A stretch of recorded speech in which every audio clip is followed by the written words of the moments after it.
السلام عليكم ورحمة الله وبركاته. النهاردة هنضيف الملح للغسالة. هتشوفي ازاي بتضيفيه جوه في المكان المخصص للملح الطريقة دي. طيب يا جماعة، بالنسبة اللي شغلت الغسالة قبل كده هتلاقي المكان ده فيه مية. ما شغلتهاش قبل كده ولسه شارياها، الفني لما بيجي بيركب الغسالة بيحط مية وهو بيضيف الملح. هنشوف دلوقتي احنا بنستخدم الموضوع ده ازاي، بنحط ازاي. بصي، انت بتبقى عندك معلقة خشب قديمة مش بتستخدميها لحاجة، والملح وقطع البلاستيك اللي بتيجي مع الغسالة اهي. طيب دلوقتي هنضيف الملح. بتشيلي الغطا ده جوه فيه مية، ماشي، وتركبي القطعة دي كده. بصي، بتثبتيها كويس، تثبتيها كويس. هي بتلف كده، فانت لفيها لحد ما تلاقيها ايه، مسكت. تمام. بعد كده بتجيبي الملح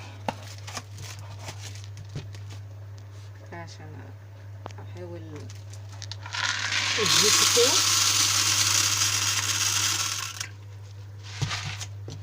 وتقلبي. بنقلب ليه؟ عشان ندوب الملح في المكان ده، عشان تقدر تاخد الكيلو ونص. الغساله بتاخد في المره كيلو ونص، عشان ما تطلبش منك ملح كل شويه.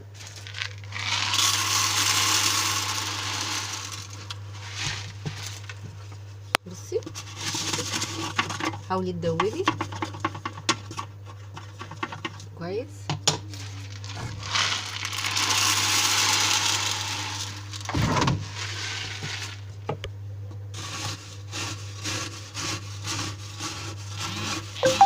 خلاص كده اخدت كفايتها.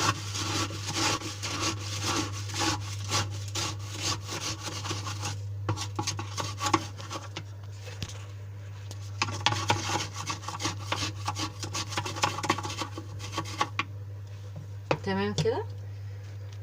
بتشيلي بقى القطع البلاستيك دي خلاص، وتركبي الغطاتين. اتأكدي انه متركب كويس عشان ما يتفكش وانتي بتشغلي الغسالة. تمام كده. يا رب تكوني استفدتي معايا، ونتقابل ان شاء الله في مرات كتير في فيديوهات اكتر. السلام عليكم ورحمة الله وبركاته.